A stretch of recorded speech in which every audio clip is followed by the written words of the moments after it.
Most people, if they really gave it enough thought, would realize that they are drinking to meet some kind of a need, whether it's to amplify a feeling of excitement or to numb emotions that are uncomfortable. In this episode, we're going to be talking about the 6 fundamental human needs that we all have and that we're all biologically rigged to meet, and how alcohol meets 4 of those fundamental needs. The interesting thing about these needs is that they can be met and must be met, but we can choose how we want to meet them. We can choose low quality, neutral, or high quality ways of meeting these needs. When we can understand the needs that we're meeting with our drinking, we can start to discover that there are other ways in which we can still meet these needs, which, like I said, have to be met, but we can find high quality ways of meeting them.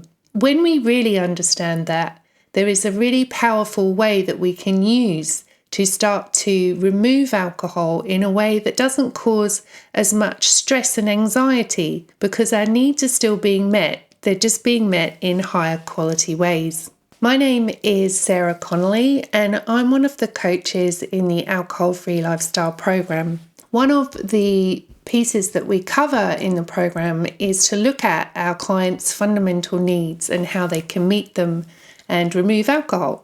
So as I said earlier, we all have these intrinsic human needs. Many of you will be familiar with Abraham Maslow's hierarchy of needs. And there are 3 environmental conditions that have been shown by research from multiple different sociologists, psychologists, and economists that are shown to be essential to our brain development. These include nutrition, feeling a sense of safety, and having consistent emotional nurturing in our childhood. When these needs are not met, we seek what are known as substitutes that will satisfy them. They satisfy them, but they may only work temporarily. As I mentioned, there are positive, neutral, and negative ways to meet our needs. If, like many of us, we use addictive substances to meet our needs or behaviours, we can become hooked on them. Once hooked in a specific way of meeting a need, we become very contracted in our focus. What I have found in my coaching work is that understanding why we are drinking and what needs we are trying to meet is incredibly helpful for people that are looking to remove alcohol. So we're going to take a look at those 6 needs and see how alcohol meets them, at least the 4 of them, and look at some other ways in which we can meet these needs so that we don't need to turn to alcohol as often or as at all. Before we get into each specific need, it's important to note that if we start to meet a need with a negative behavior or a substance like alcohol, we become hooked quite quickly, purely by the nature of the addictive nature of the substance. Once we get hooked, our focus and our ability to see any other way of meeting that need is severely impaired. We can only see the obvious, most accessible way of meeting our need, as in alcohol. As time goes on, that focus on that one thing that meets our need turns into grasping, craving, and addiction. We feel uncomfortable because a certain need is not being met. We fixate on the thing that we think is going to work. We drink because that's the thing we know that works, and our need is met, but it's temporarily. This system and approach does not work long term and has negative consequences. So we need to identify the ways in which we have developed these unhealthy coping skills to meet our needs. Once we have identified that, we can bring in some courage and curiosity in order to heal and to start exploring more healthy ways of meeting our needs.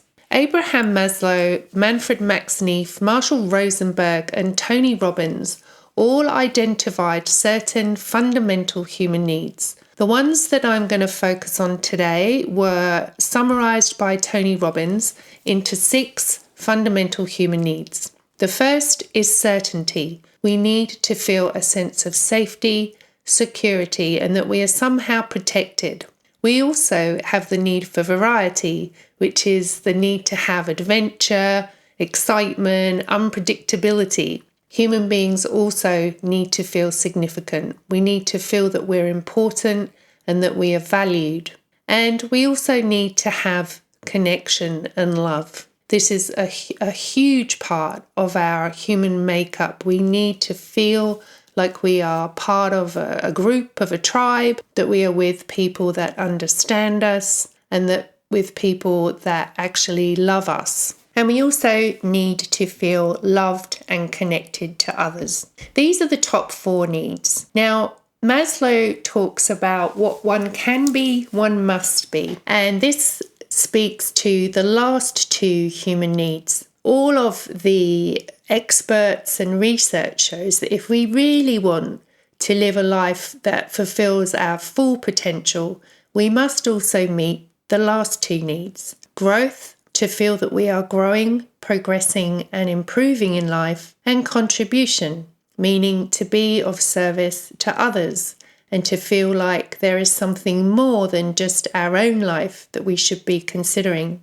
When we understand which needs we value the most, we can gain a better understanding of our choices and emotional patterns, our latent tendencies in relationships, and from there, which decisions are likely to bring us to a new level of clarity and fulfillment. Meeting our needs is fulfilled through what we call vehicles. Vehicles for meeting needs are our actions, beliefs, and behaviors that we use in order to meet them. Our beliefs about what it takes to meet our needs, as in what needs to happen, what do we have to do, what do we have to be like, create the way that we interact with the world. They create, if you like, the rules of the game of our life. So when we find out a way of meeting our needs and we decide that this is the perfect way, alcohol is the perfect way to get variety in my life, as an example, then that dictates how we go on to behave and act in the world. When we are seeking excitement and adventure and variety, alcohol as an addictive substance has become the go-to way of meeting that need. Now, let's look at each individual need. When we think about certainty, we all need to feel that sense that we are safe and comfortable. And if we're in pain, we need to know that we can relieve that pain. Alcohol is a great way of meeting certainty. Many people drink to relieve physical or emotional pain. If you drink at home on your own, it's likely that you will feel a sense of safety, comfort, and security. So other words for feeling certain involve safety, stability, grounded, predictable, comfortable, and secure. When we don't feel certain, we feel out of control, anxious, confused, overwhelmed, not coping, and scared. These are the signs that we are not feeling safe. And when we experience any of those feelings, we are likely to turn to alcohol if it has been our go-to way of meeting our need for certainty. Low-quality ways of finding certainty include drinking alcohol, taking drugs, whatever it is that relieves our pain in the moment, staying stuck in our comfort zone, so not stepping out into the fear zone where we might feel like we are unsafe, keeping stuck and rigid in our beliefs and being dogmatic, avoiding risk, sticking to what we know, having black and white all or nothing thinking, always being right, and accepting all of our perceived limitations. These are all low-quality ways of creating a sense of safety and certainty. With quality ways of finding certainty, we find that everybody needs and benefits from having some sort of a routine in their lives. You can create positive, healthy routines in your morning and afternoon rituals that give you that sense of safety and security that you may now be getting from your afternoon glass of wine. Also, we need to make sure that our basic needs are met. You need to have enough healthy nutrition, sleep, exercise, possibly meditation, but we need to meet our basic needs in order to feel certain. Having a clear idea of what your outcome is, your required outcome in any situation, also provides a sense of certainty. And understanding that you might have a higher purpose other than just to have a drink is also really helpful. Having strong personal values and living to those values provides a sense of safety, comfort, and security. And for some, it might be a matter of leaning into faith or religious beliefs that gives them a sense of certainty. Another really core belief that helps when it comes to creating more certainty in your life is the simple belief that you will find a way, that no matter what, you have the capacity to find a way to free yourself from your negative behaviors. So creating certainty can be managed in many different ways, one of which is alcohol, and the others are all the ones that I've just mentioned. So know that if certainty is a big need for you, that you can meet it in quality ways. You don't just have to use alcohol. So as I mentioned before, if you're feeling out of control, if you're feeling stressed and anxious, if you feel like you're confused, not coping or scared, these are all signs that you need some sense of certainty, and there are many ways of creating that don't involve alcohol. The next need that we're going to look at is the opposite of certainty, because we also need variety. Variety is so important for us. We need to feel like there's some excitement in life, that there's some unpredictability in our lives. We need to feel adventure and we need to have new experiences. When we have variety in our lives, we feel challenged, excited, surprised, spontaneous, and adventurous. When we don't have variety, we feel afraid, bored, stuck, not challenged, mundane, and that life is too predictable. There are low quality ways of getting variety, one of which is drinking alcohol. Drinking alcohol changes our state. It makes us feel higher or feeling less intense emotions. So drinking is also a way that we can get variety. Other ways are taking dangerous risks, binging on television shows, high-risk activities, affairs in marriages. As an example, we get married for certainty, but then we might have an affair to get some variety, and creating problems. Many people create variety in their lives by creating drama and creating problems when they don't necessarily need to have them. When we use low quality ways of getting variety, we create obstacles to meeting the other needs that can lead to more fulfilling and rewarding lifestyle. Quality ways of getting variety include adding in a new hobby or interest, going out and meeting some new people, changing up your routine, maybe just taking a day off work and doing something that you've always wanted to do, or just going to a movie, exploring new learnings and new insights, studying. Perhaps there's something that you've got an interest in that you could learn to study, push your boundaries, step out of your comfort zone, and acts of kindness, which add a great level of variety into life when you start involving other people by being kind to them. You'll be surprised the kinds of excitement and surprise and spontaneity that you can get from that. When we meet the need for variety in quality ways, it fulfills other needs such as our growth, contribution, significance, and connection. James here. Pardon the interruption. I just wanted to share some of the results that many of our Project 90 clients have been generating in their life because of not drinking alcohol for at least 90 days. Indipal Johal from California says, I'm having more fun alcohol-free. Victoria from Colorado says, I'm feeling so much happier and positive. Craig from Washington says, I feel more freedom. And John from New York says, I'm feeling so much happier. If you'd like to get your self-confidence back, if you'd like to have more joy, more peace, more happiness in your life, and you are ready and willing to get outside professional support to get off the stop-start cycle with your drinking, join a like-minded community, and finally nip this drinking issue in the bud, then I invite you to go to alcoholfreelifestyle.com/project90, read through, watch through all the details, and if it feels in alignment, then you can schedule a 15-minute exploratory call with one of our coaches. You can go to alcoholfreelifestyle.com/project90, and the link is in the show notes. Let's get back to the episode. The third need is our need for significance, our need to feel valued, important, and that we matter in the world. When we have significance, we feel needed and wanted, indispensable, useful, unique, special, and included. When we don't feel significant, we feel dispensable, useless, unseen, not valued, unwanted, invisible, unimportant, and discarded. In order to feel a sense of significance, people can also turn to drinking.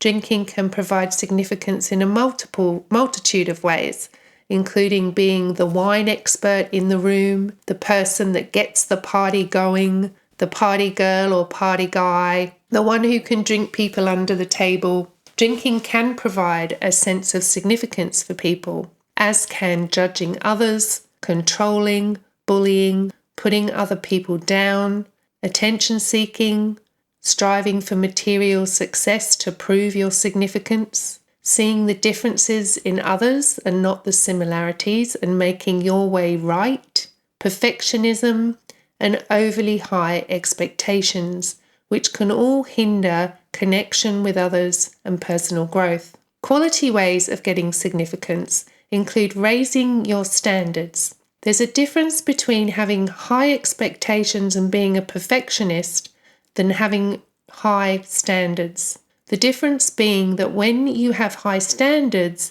you aim and strive to achieve them, but you don't beat yourself up if you don't. High expectations tend to turn into judgments and criticism if you don't meet them or if others don't meet them. Other ways of getting quality significance: listening to others.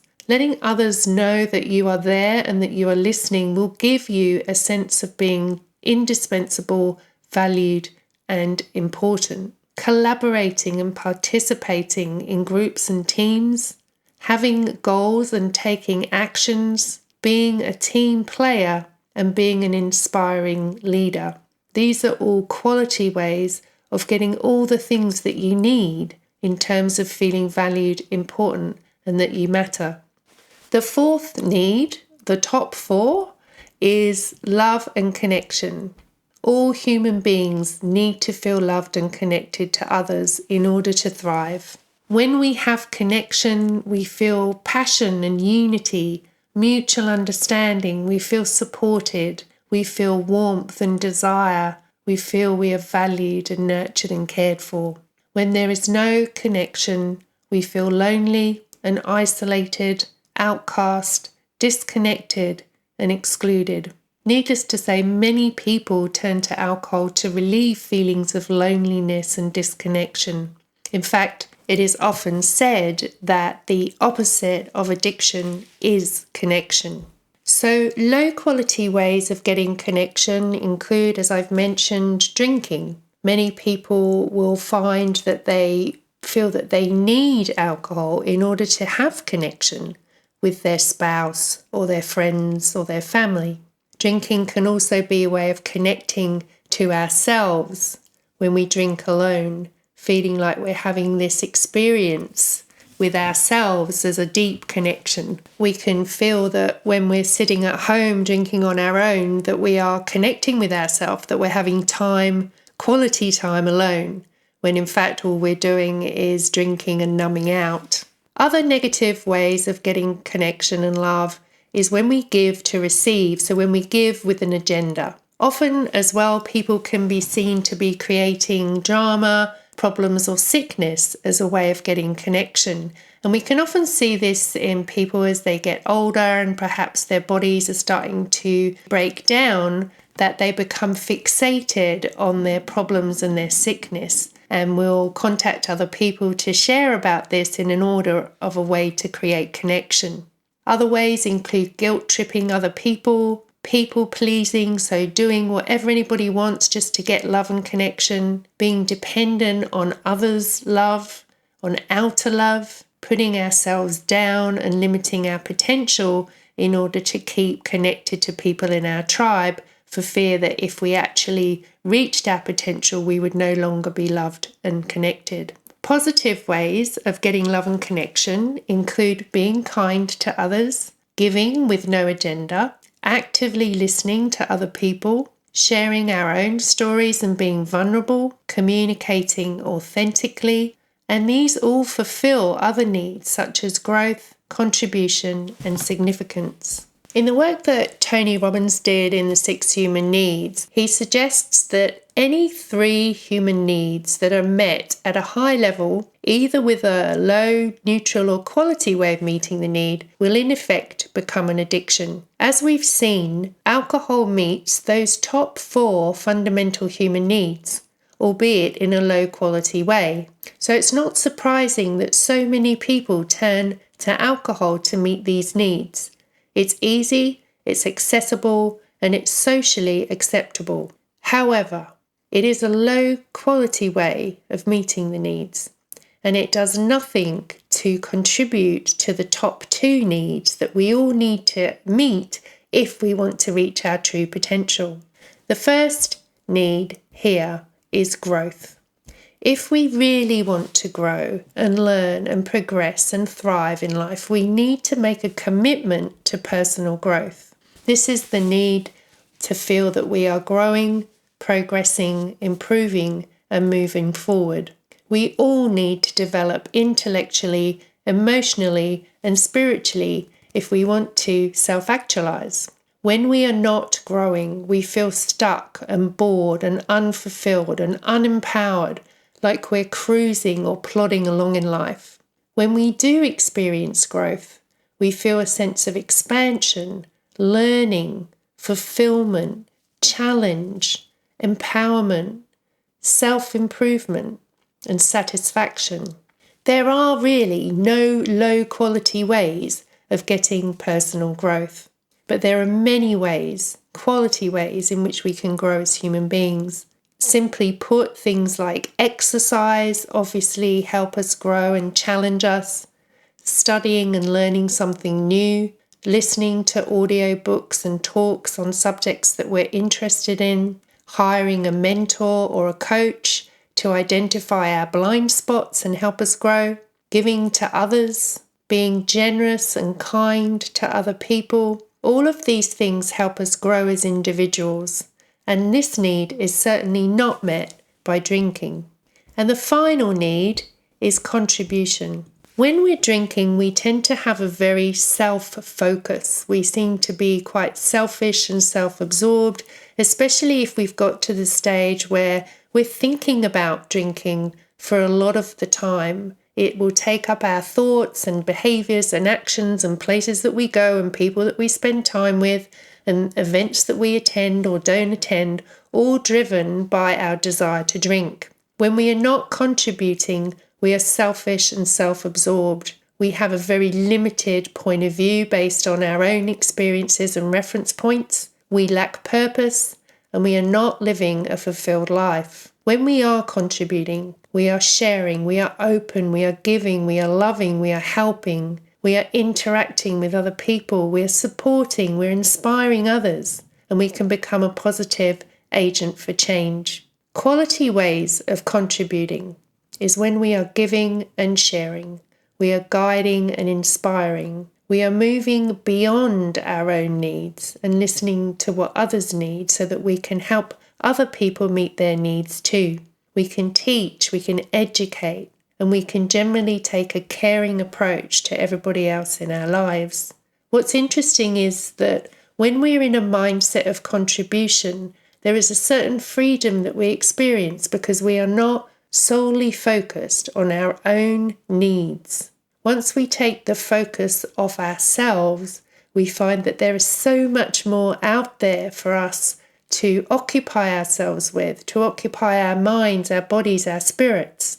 And when we are contributing, we fulfill all the other human needs. We get certainty that we are doing something good in the world. We get variety from the different ways in which we can contribute. We get significance because we will feel valued and important. We get love and connection from the people that we are contributing to. And we get growth because we always learn when we're doing new things. The only low quality way of contributing is if we are focused on the giving to receive, or if we are focused on contribution as a way of telling the world that we are a good person, that we are contributing and we need accolades for that, we need recognition. The best way to contribute is to do it quietly without shouting it to the world, knowing that it is solely for the purpose of giving back to a world in which you are just a small part of. So to summarize, when we feel uncomfortable, there is a need that is not being met. When we are in the cycle of drinking, we fixate on alcohol because we know that that is a given. It's a surefire way of meeting that need in that moment temporarily. Socially acceptable substitutes for meeting our needs include alcohol, workaholism, constantly being busy, having power and control over others, social media binging, TV binging, and binging on foods. There are some socially unacceptable substitutes. So it's interesting to note that many of these socially unacceptable substitutes are to do with excessive behaviours, such as doing socially acceptable substitutes, but in an extreme way. It's unacceptable to overdrink. It's unacceptable to overeat. It's unacceptable and illegal in some societies to smoke marijuana, gambling, sex addiction and porn, and obviously violence. Now, violence is another way that we can meet certain needs. If it's all we've been taught, if it's all we've seen modelled to us, it is often the way that we then go on to meet our unmet needs with. So remember, we all have these 6 human needs: certainty, variety, love and connection, significance, growth, and contribution. We can spend our entire lives focused on the first 4 needs and meet those needs in low quality ways. Alternatively, we can turn our focus to the top 2, growth and contribution, and by doing so, we will start to meet all the other needs in high quality ways. As I mentioned at the beginning, remember that any activity, action, or emotion that fulfills at least 3 of the 4 needs at the lower level becomes an addiction. So the question is, do I want to change my behavior? And if so, what needs are most important to me? What needs are being met at this point in time by my drinking? Now, I can identify those needs. I can ask, how can I meet these needs in a healthier, more fulfilling way? Once we learn to do that, we can start to live a life filled with a lot more joy, self-respect, purpose, drive, motivation, inspiration, creativity, presence, living a life true to ourselves and one that is really deeply connected to the world around us. So this is Sarah Connolly for the Alcohol Free Lifestyle podcast. If you'd like some information about our programs, all the information is below in the text. Thanks for listening and see you next time. Hi there, this is James Swanwick. Thank you so much for listening to the show. I would be so grateful if you would leave a review. That will help us climb the rankings and get our show exposed to so many more people who could really benefit from the content. You can do that by going into Apple Podcasts, rating the show, writing a little one-sentence summary, and posting it. That would be so amazing. Thank you. Likewise, if you would like to schedule a 15-minute exploratory call and apply for our Project 90 program, then you can do so by going to alcoholfreelifestyle.com/project90. If you'd like to get the free guide, that is the Alcohol Freedom Formula Guide, you can go to alcoholfreelifestyle.com/guide. Our YouTube channel is at alcoholfreelifestyle.com/YouTube. You can follow me on Instagram and TikTok at @JamesSwanwick. Thank you so much for listening. We so appreciate you, and we'll catch you on the next one.